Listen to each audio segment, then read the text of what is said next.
여러분들 안녕하십니까? 자, 그러면 그 상담 교육 이어서 나가도록 할게요. 자, 상담 매뉴얼에 작성하는 그 목표를 한번 볼게요. 그 상담 매뉴얼을 왜 작성을 하냐 했을 때 직원들의 합리적인 업무 수행 능력을 개발을 하는데 그 목적이 있고요. 서비스 품질 수준 향상에 그 목적이 있다라는 겁니다.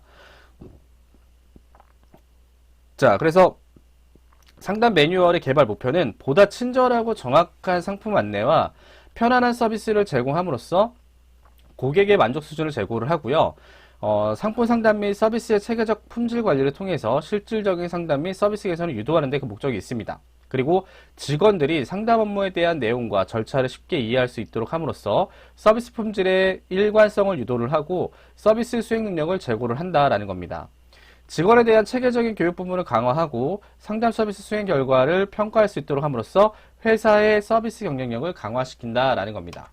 자, 그러면 상품 매뉴얼, 좋은 매뉴얼의 특징은 뭐냐면 적합성입니다.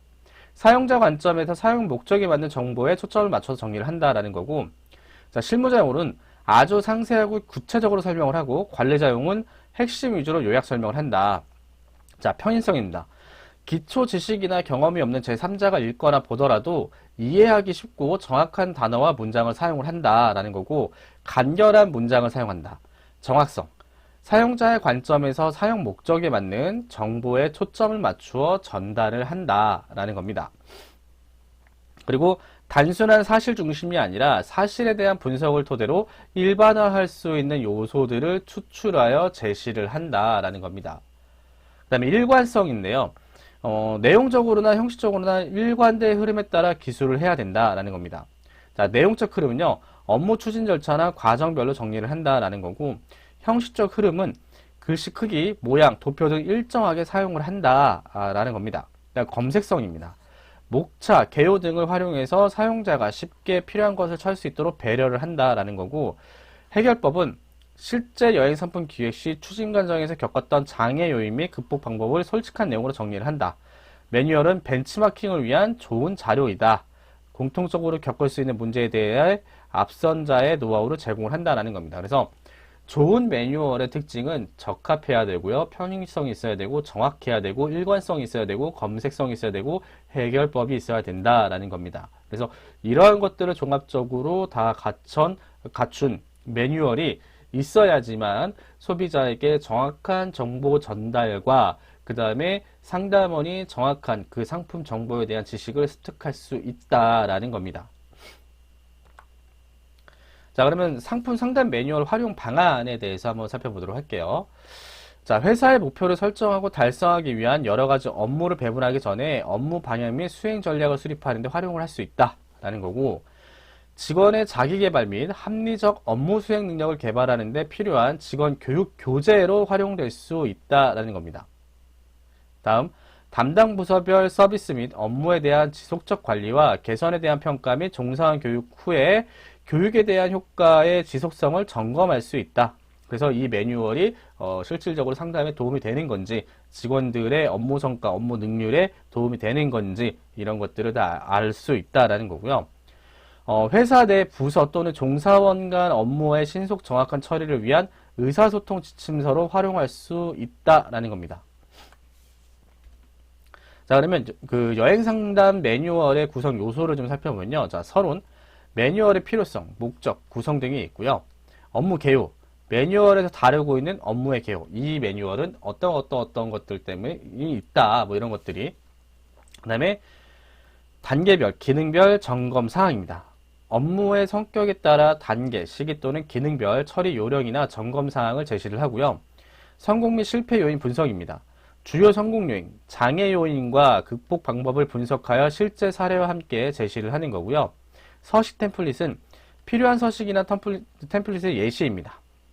그리고 기타 참고 자료, 관련된 과제나 업무에 유용하게 활용할 수 있는 각종 참고 서적이 있을 것 같고, 그 다음에 Q&A입니다. 예상되는 질문이나 그에 대한 알기 쉬운 답변이 있어야 된다라는 겁니다. 그래서 상담 매뉴얼에는 서론, 업무 개요, 그 다음 점검사항, 분석, 템플릿, 기타 참고자료 Q&A입니다. 근데 실질적으로 상담원이 기본적으로 여행 정보, 여행 상품에 대한 지식을 습득을 한 다음에 가장 많이 보는 게 Q&A입니다.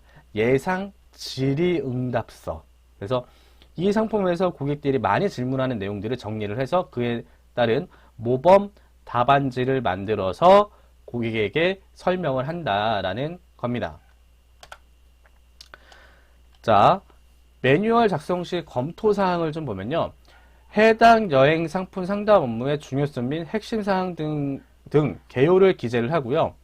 중요 설명 포인트, 사전 준비 및 숙지 사항, 여행 상품 상담 업무 전반에 관한 주의 사항 등을 포함을 해서 담당 직원의 입장에서 작성을 한다라는 겁니다.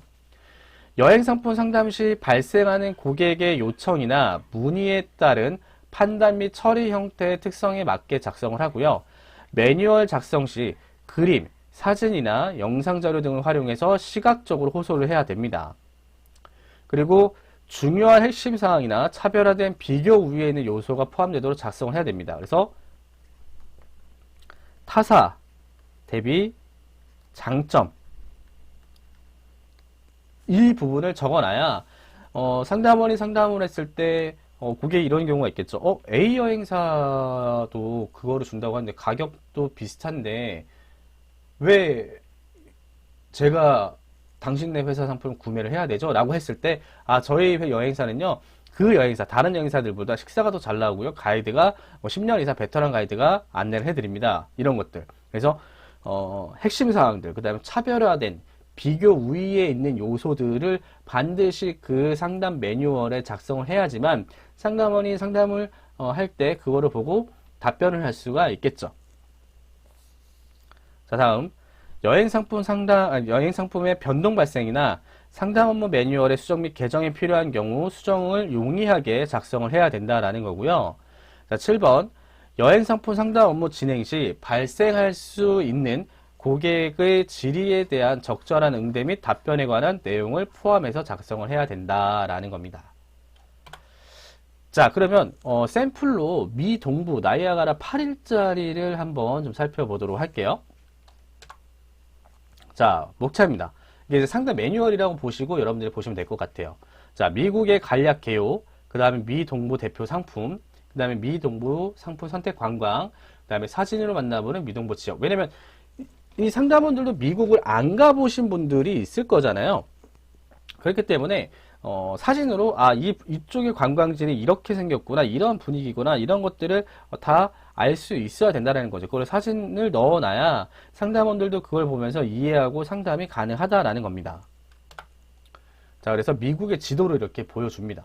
이렇게 보여주고, 그 다음에 국가 개요를 적어놓죠. 뭐 아메리카 합중국, 유나이티드 스테이트 오브 아메리카, 그 다음에 수도는 워싱턴 DC, 언어는 영어, 뭐 민족은 다민족, 위치 북아메리카, 뭐 통화비 환율은 뭐 달러를 사용하고 있다, 뭐 이런 것들. 그 다음에 미동부 8일 일정표를 보여주는 거죠. 그래서 1일차에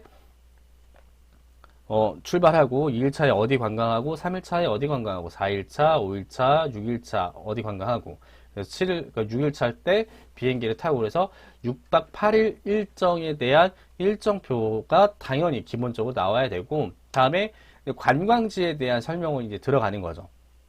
그래서 미국에서의 선택 관광은 뭐가 있는지, 그래서 바람의 동굴이 있다. 그 다음에 젯보트가 있다.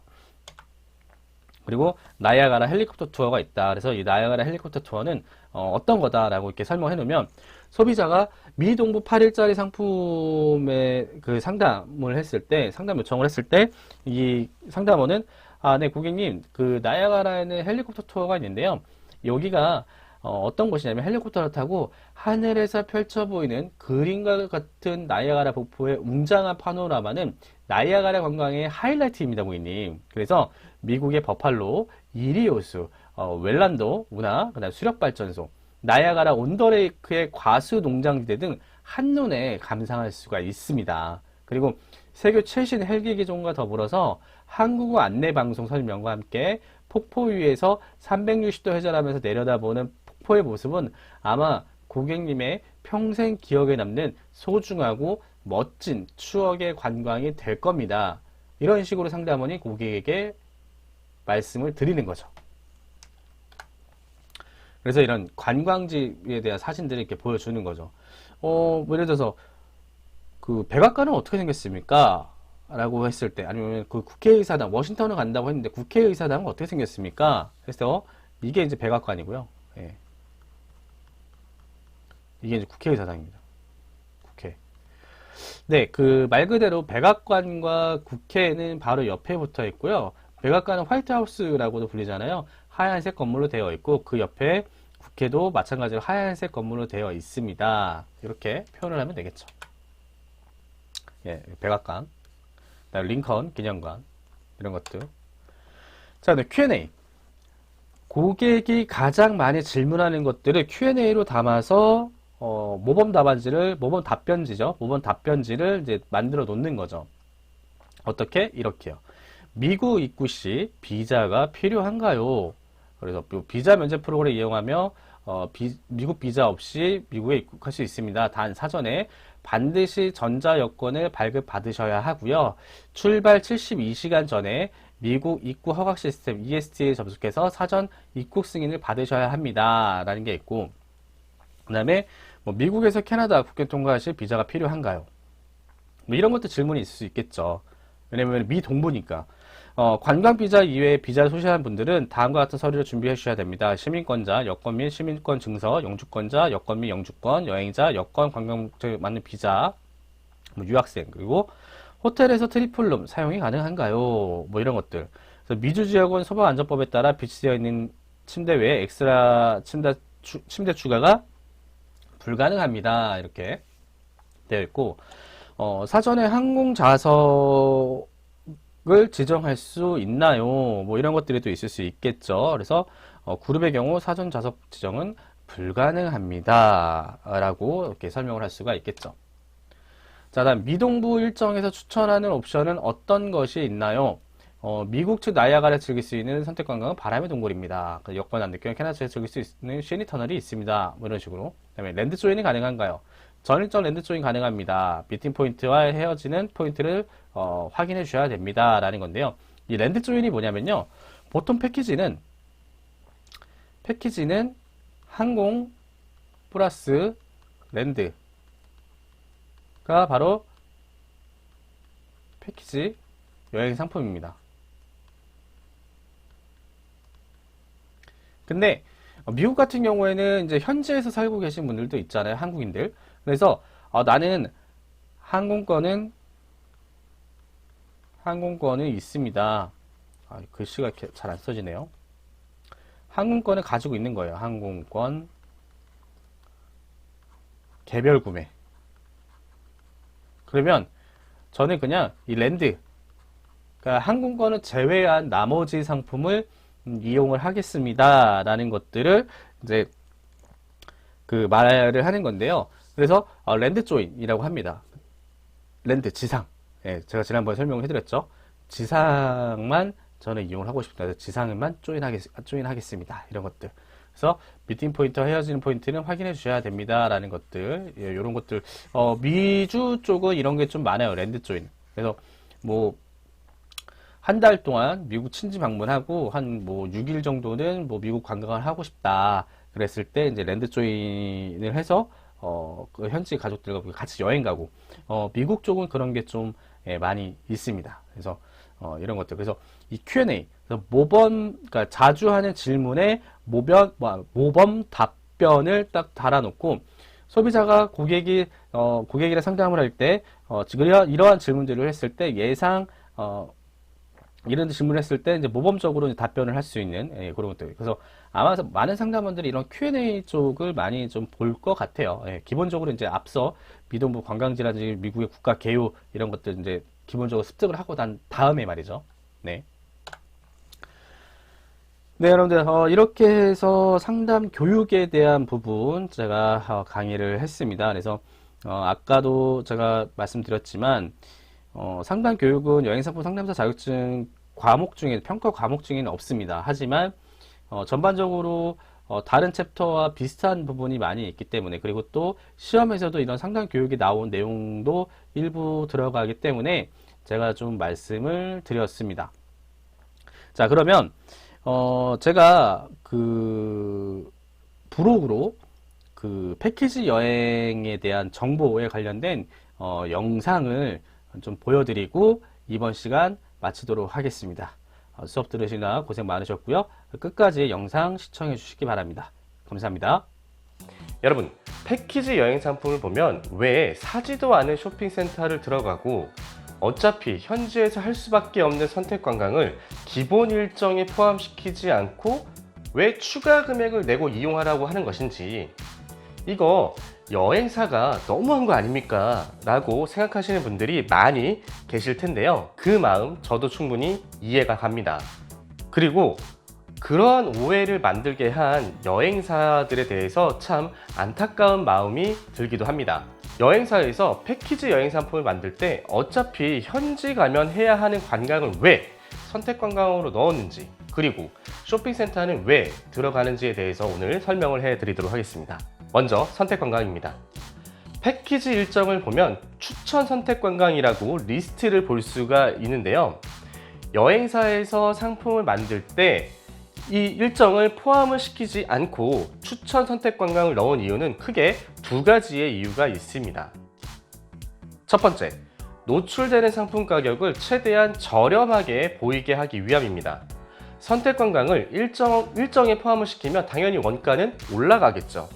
소비자들은 아무래도 상품 가격에 많이 민감하시기 때문에, 그래서 상품 가격이 비싸면 소비자가 구매를 하지 않습니다. 그래서 선택 관광을 일정에 포함시켜 놓지 않는 이유입니다. 두 번째, 선택 관광에 대한 호불호가 있기 때문입니다. 자, 여러분들, 캐나다 토론토 여행을 예를 한번 들어볼게요. 그 캐나다 토론토를 가면은 나이아가라 폭포를 관광을 하고 오는데요. 이 나이아가라 폭포에 가면은 헬기 투어라는 선택 관광이 있습니다. 나이아가라 폭포를 전망대나 또는 직접 옆에서 이렇게 보는 것도 정말 매력적인데, 헬기를 타고 하늘에서 이렇게 내려다보는 모습도 정말 아름답습니다. 그래서 만약에 여행 상품에 헬기 투어를 선택 관광이 아닌 그냥 일정에 포함시켜서 판매를 하게 되면 여기서 문제점이 좀 발생이 됩니다. 그게 뭐냐면, 이 모든 사람들은 취향과 스타일이 제각기 다르기 마련이죠. 그래서 고소공포증이 있으신 분들은 헬기를 못 타실 수가 있겠죠. 하지만 여행 상품에 포함된 일정이니까 헬기를 탑승하셔서 하늘에서 나이아가라 폭포를 보셔야 하는데, 소비자가 난 고소공포증이 있어서 못 탄다고 하고, 당연히 소비자는 여행사에게 야, 나 헬기 못 탔으니까 그 비용에 대해서 환불해 달라고 환불을 요구할 수가 있겠죠. 하지만 여기서 헬기 비용을 환불해 주면 정말 다행인데, 여행사에서는 이미 헬기 업체에다가 비용을 다 지불을 했고, 소비자가 당일 취소를 하게 되면 헬기 업체에서는 환불해 주지 않는다라는 것입니다. 소비자가 환불을 요구하면 굉장히 난처한 상황이 발생이 되게 되는데요. 또한 환불해 주는 것도 절차가 있기 때문에 여행사에서 업무를 처리하는 시간도 많아지게 되고요. 그래서 소비자의 개인적인 취향이 각기 다르기 때문에 추천 선택 관광으로서 소비자께서 직접 현지에서 하고 싶으면 하시고, 안 하시는 분들은 별도의 일정 또는 자유시간을 갖게 하는 겁니다. 그리고 쇼핑센터를 방문하는 이유는 원가 절감과 현지 여행사의 수익을 창출하기 위해서인데요. 보통 쇼핑센터에서는 관광버스 비용을 지원해주고 그 조건으로 해당 쇼핑센터로 방문하게끔 현지 여행사와 계약을 맺습니다. 그렇게 되면 버스 대절 비용이 빠지기 때문에 원가를 낮춤으로써 저렴한 상품 가격으로 소비자에게 판매할 수 있는 것이죠. 또한 쇼핑센터에서 소비자가 구매를 할 경우에 현지 여행사에서는 일정한 커미션을 쇼핑센터에서 받기도 합니다. 이 쇼핑센터의 경우에는 이전 영상인 패키지 여행 상품이 저렴한 이유에 대해서 확인하실 수 있습니다. 네, 이렇게 해서 패키지 여행 상품에서 선택 관광과 쇼핑센터를 들어가는 이유에 대해서 설명을 해드렸는데요. 패키지 여행 상품을 고르실 때 현지에서 내가 해야 할 선택 관광이 무엇인지, 그리고 쇼핑센터를 몇 군데, 어디를 방문을 하는지 미리 알고 계신다면 현지에서 가이드가 선택 관광이나 쇼핑을 강요하면 어쩌지? 라는 부담감을 안 드실 겁니다. 저 뒤에 보이는 건물이 보이시나요? 네, 맞습니다. 싱가포르의 랜드마크인 머라이언산과 그 뒤로 보이는 건물이 마리나 베이 샌즈 호텔인데요. 수영장이 옥상에 있는 곳으로 아주 유명한 곳이죠. 여러분, 해외여행을 기획하실 때 자유여행이든 패키지 여행이든 많이들 고민을 하시는 게 바로 호텔을 정하는 게 아닌가 싶은데요. 보통 숙소를 호텔 또는 리조트로 많이 예약을 하실 거라 생각이 듭니다. 자, 호텔 예약 사이트를 보면 슈페리어 오션뷰, 클럽룸, 프록세스룸, 슈페리어 오션프론트 등등 이해하기 어려운 객실 타입으로 인해서 호텔 예약 시 많이 헷갈리실 거라 생각이 듭니다. 객실 종류, 룸 타입이라고 하는데요.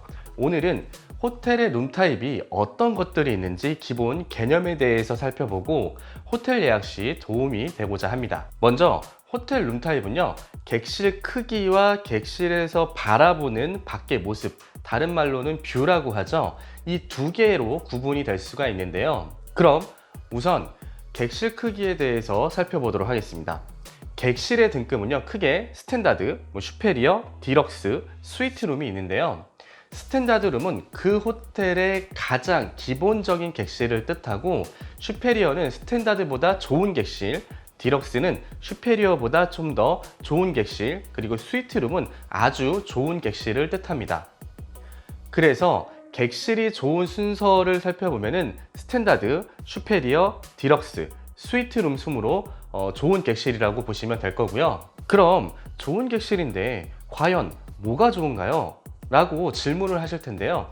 쉽게 생각을 해서 객실의 크기가 조금씩 다르다고 생각하시면 됩니다. 그리고 비치되어 있는 제품들 및 시설들이 다르다는 것입니다. 스탠다드보다는 슈페리어의 객실 크기가 조금 더 크고, 디럭스는 슈페리어보다 크고, 스위트룸은 디럭스보다 객실 크기가 더 크다고 보시면 될 듯 합니다. 그리고 비치되어 있는 제품과 시설물들이 차별화되어 있다고 보시면 되고요. 객실 숙박료는 당연히 스탠다드, 슈페리어, 디럭스, 스위트룸 순으로 비쌉니다. 그리고 객실에서 바라보는 전망에 따라서 객실의 등급이 나눠지는데, 여러분 오션뷰, 시뷰 이런 말 들어보셨죠? 말 그대로 바다가 보이냐, 정원이 보이냐, 산이 보이냐, 이런 차이인데요. 그래서 룸 카테고리별로 전망에 따라서 이름이 달라지는 겁니다. 스탠다드 시뷰는 뭘까요? 기본적인 객실 타입의 바다 전망이라는 것일 거고요. 슈페리어 가든뷰는? 네, 맞습니다. 슈페리어 객실에 정원이 보이는 객실이라는 뜻입니다. 보통 바다가 보이는 객실은 같은 룸 카테고리라 하더라도 숙박료가 조금 더 비쌉니다. 그리고 여러분들 한 가지 팁을 드리자면, 어떤 객실은 오션뷰라고 하고 어떤 객실은 시뷰라고 하고 둘 다 바다 전망인 것 같은 것은 알겠는데 이게 무슨 차이지? 라고 생각을 하시게 될 텐데요. 단연간 여행업에 종사하면서 느낀 점을 말씀드리겠습니다. 호텔마다 차이는 있지만 제가 느낀 바로는 시뷰는 창문을 열면 바로 앞에 바다가 이렇게 보이는 거고요. 오션뷰는 약간 좀 멀리 바다가 있는 객실을 오션뷰라고 표시해 놓는 것 같더라고요. 물론 제 말이 정답은 아니지만 많은 호텔들을 돌아다녀 봤을 때 대부분 그렇게 설명을 하더라고요. 그리고 한 가지 더 팁을 드리자면, 오션뷰, 시뷰로 예약할 때 담당자한테 꼭 물어봐야 할 것이 있습니다. 바로 그 호텔의 시뷰 또는 오션뷰가 몇 층에 있느냐, 그리고 바다가 얼마만큼 보이냐 물어봐야 합니다. 이게 무슨 말인가 하면은, 동남아 같은 경우에는 야자수들이 많이 있잖아요. 혹시나 내가 오션뷰 객실을 예약을 했는데 1층 또는 2층에 객실에 위치해 있다면 창문을 열었을 때 나무가 있다면 바다가 잘 보이지 않겠죠? 이런 경우가 종종 있습니다. 그리고 시뷰 또는 오션뷰라고 생각을 하면은, 우리가 일반적으로 생각을 했을 때 창문에서 바다가 훤히 잘 보일 것이라고 생각을 하고 예약을 하는데, 일부 호텔에는 창문에서 바다가 정면으로 보이는 게 아니고 약간 좀 틀어서 또는 이렇게 비스듬히 보이는 바다도 오션뷰 또는 시뷰라고 객실을 판매하고 있기 때문에, 오션뷰 객실을 예약을 할 때는 몇 층에 있는지, 그리고 바다가 얼마만큼 보이는지 상담원에게 상담을 받을 필요가 있습니다. 그리고 풀 억세스 룸이라는 것이 있는데, 이 객실은 방에서 발코니를 열면은 바로 수영장으로 들어갈 수 있는 객실을 말합니다. 그래서 이 객실은 보통 1층에 위치해 있고요. 수영장을 좋아하시는 분들 또는 수영을 좋아하시는 분들에게 추천을 해드리는 객실이지만 단점이 있습니다. 단점은 아무래도 1층에 그 객실이 있어서 그 수영장으로 바로 연결이 되어 있어서 사생활 보호에는 좀 어렵다라는 단점이 있습니다. 그리고 한 객실의 최대 투숙 인원에 대해서 설명을 해드리도록 하겠습니다. 한 객실의 최대 투숙 인원은 성인 2명에 만 12세 미만 아동 2명 또는 성인 3명이 한 객실을 사용할 수 있습니다. 즉 무슨 말이냐? 성인 4명이 한 방을 사용하는 것은 불가능하다는 것입니다. 성인 3명의 경우 엑스트라 베드를 하나 넣어서 사용을 하고요. 성인 2명, 아동 2명의 경우에는 아동 1명은 엑스트라 베드를 사용하고 나머지 1명은 노베드를 사용하는 조건으로 성인과 침대를 같이 사용하는 조건입니다. 물론 일부 호텔의 경우에 엑스트라 베드가 없어서 최대 성인 2명 또는 성인 2명에 아동 2명만 객실을 이용할 수 있게끔 하는 호텔도 있습니다. 다음 커넥팅 룸인데요. 일반적으로 객실은 옆방으로 만약에 갈 때 객실 문을 열고 복도로 나와서 또 바로 옆방 출입문을 통해서 옆 객실로 갈 수가 있는데 이 커넥팅 룸은 뭐냐면 출입문을 나가지 않고 옆방으로 갈 수 있다는 것입니다. 예를 한번 들어볼게요. 만약 40대 부부 한 쌍과 자녀 2명, 그래서 총 4명이 여행을 가는데 자녀 2명이 만 12세를 갓 지난 중학생이라고 가정을 할 때 나이상 성인이지만 아직 어리잖아요. 이 경우에 커넥팅 룸을 신청을 해서 그 객실 문을 나가서 다시 옆방으로 들어가는 게 아니고 내 객실에서 바로 옆방으로 들어가는 문이 있어서 그 문으로 옆방에 들어갈 수 있다는 것입니다. 밖으로 나갔다 들어오는 게 아니고 내 방에서 바로 옆방으로 들어가니까 아무래도 좀 편리하겠죠? 이 커넥팅 룸은 호텔마다 보유하고 있는 객실 수가 많지 않아서 개런티는 되지 않고요. 요청을 할 수 있습니다. 네, 여러분들 이번 영상은 여기까지고요. 다음 영상에서 뵙겠습니다. 감사합니다.